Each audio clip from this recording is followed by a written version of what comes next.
In 1961, a group of American doctors traveled to a small town in Pennsylvania expecting to find a health crisis. Instead, they found something that broke every rule medicine thought it understood. The town had almost no heart disease, no suicide, almost no crime. And nobody could explain why, until they looked at what the town actually was. The town was called Roseto. And what happened there is one of the most important things medicine has ever discovered, and one of the most inconvenient. Roseto, Pennsylvania sits in the Slate Belt, about 70 miles north of Philadelphia. In 1961, it had around 1,600 residents, nearly all of them descendants of immigrants from a single village in southern Italy, Roseto Valfortore, who had arrived in the late 1800s and essentially rebuilt their old world inside a new one. They cooked the same food. They spoke the same dialect. They built the same kind of houses, close together, with front porches facing the street. They held festivals for the same saints their grandparents had honored in Italy. 3 generations often lived under one roof. To an outside observer, Roseto looked unremarkable. A small ethnic enclave in rural Pennsylvania. Nothing special. And then a local physician named Benjamin Fallon mentioned something strange to a medical researcher named Stuart Wolfe at a dinner party in 1961. He said he'd been practicing medicine in Roseto for 17 years. And in all that time, he could barely remember seeing a heart attack in a man under 65.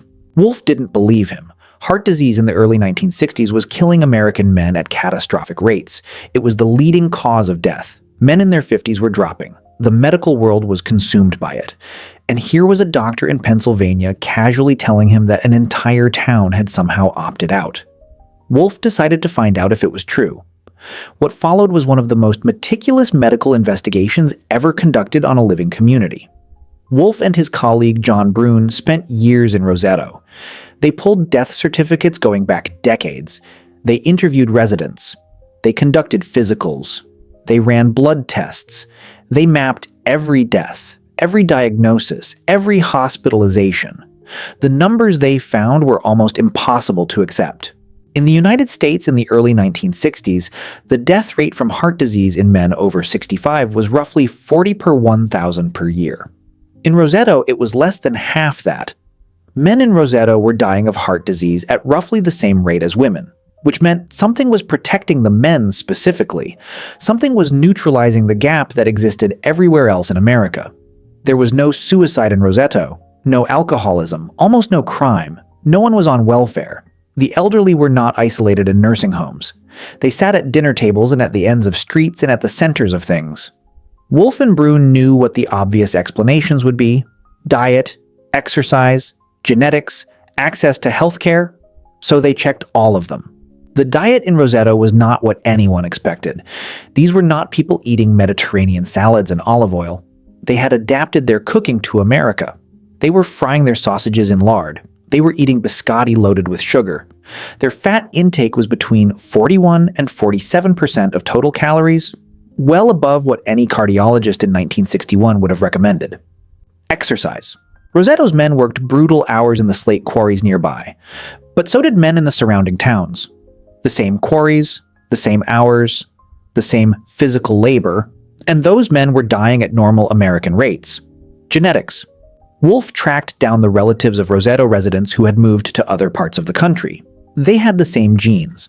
They were dying at normal rates too. Geography. Wolfe compared Roseto to its 2 neighboring towns, Bangor and Nazareth. Same region, same water supply, same doctors, same hospitals. Both had heart disease rates in line with the national average. Everything that medicine said should matter didn't. And what was left, the thing Wolfe had been circling for years without wanting to say out loud, was the town itself. Roseto was a place with an almost suffocating sense of community. People did not eat alone. They did not grieve alone. They did not age alone. When someone fell on hard times, their neighbors didn't notice from a distance. They showed up. Wealthy families in Roseto made a point of not visibly outspending their neighbors. There was a social pressure against flaunting success that kept the distance between people deliberately small. The town had 22 civic organizations for a population of 1,600 people. 22. That's one organization for every 73 residents. Churches weren't places people went on Sunday. They were the architecture of daily life. Wolf and Bruin published their findings and proposed something the medical establishment found deeply uncomfortable. That social connection, not diet, not exercise, not genetics, was functioning as a biological shield. That the way these people lived together was somehow protecting their hearts in a way that no drug, no intervention, no individual behavior change could replicate. They called it the Roseto effect, and the response from mainstream medicine was largely to ignore it. Because you can't prescribe community. You can't bottle belonging. You can't build a business around telling people to sit on their porch and talk to their neighbors. But Wolf kept watching, because he had a prediction. As Roseto modernized, as the younger generation moved away or adopted American individualism, as the old social fabric loosened, he believed the protection would disappear. He was right. By the 1970s, Roseto's young people were leaving for college and not coming back. The multi-generational households were breaking up. People were building bigger houses set back from the street, away from neighbors. The civic organizations were thinning out. The festivals were quieter, and the heart attack rate began to climb. By 1971, Roseto had its first heart attack death in a man under 45. By the 1980s, Roseto's heart disease rate had risen to match the national average. The protection was gone. Completely. Wolf lived long enough to document the entire arc. The rise, the peak, the unraveling. He watched a town discard the one thing that had kept it alive, and he watched the bodies follow. He spent the rest of his career trying to get medicine to take seriously what Roseto had shown, that the unit of health isn't the individual, it's the group.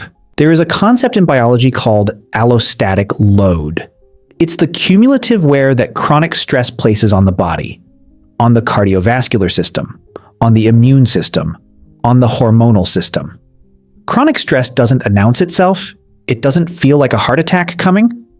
It feels like a low-level hum. The background noise of being slightly on edge, slightly unsupported, slightly alone. And what Roseto had, what its residents had inherited from a village in southern Italy and rebuilt in the Pennsylvania hills, was the biological opposite of that. When you are embedded in a community that sees you, that checks on you, that makes you feel that your presence matters, your nervous system registers safety in a way that nothing else can replicate. Your cortisol drops. Your inflammatory markers drop. Your cardiovascular system operates at a lower baseline of strain. You are, quite literally, protected. This is not a metaphor. This is physiology. The loneliness epidemic, that phrase that health researchers have been using for the last decade, isn't a cultural complaint. It is a medical one. In 2023, the U.S. Surgeon General issued an advisory stating that loneliness and social isolation increase the risk of heart disease by 29%, stroke by 32%, and premature death by 26%. Those numbers came from somewhere. Roseto was one of the places they came from. What Wolf found in 1961 has now been replicated across dozens of studies, in multiple countries, across different cultures and demographic groups. The finding keeps showing up. Community protects you, isolation kills you, not metaphorically, measurably, statistically, in your arteries. And here is the thing nobody wants to say. We built a world optimized for the individual. Individual homes, individual screens, individual meals, individual goals. Everything designed to remove the friction of other people, to give you control over your space, your time, your experience. And it worked. We got exactly what we designed for. We just didn't account for what we were dismantling in the process. Roseto didn't have a health program, it didn't have a wellness strategy, it didn't have a productivity culture or a self-optimization routine. It had front porches. It had tables where 3 generations sat together and argued about food. It had 22 organizations for 1,600 people who had decided, without ever discussing it, that nobody was going to go through anything alone. And that was enough. That was more than enough. The town threw it away, and the data showed exactly what happened next. We are still throwing it away. And the data is still showing us exactly what happens next.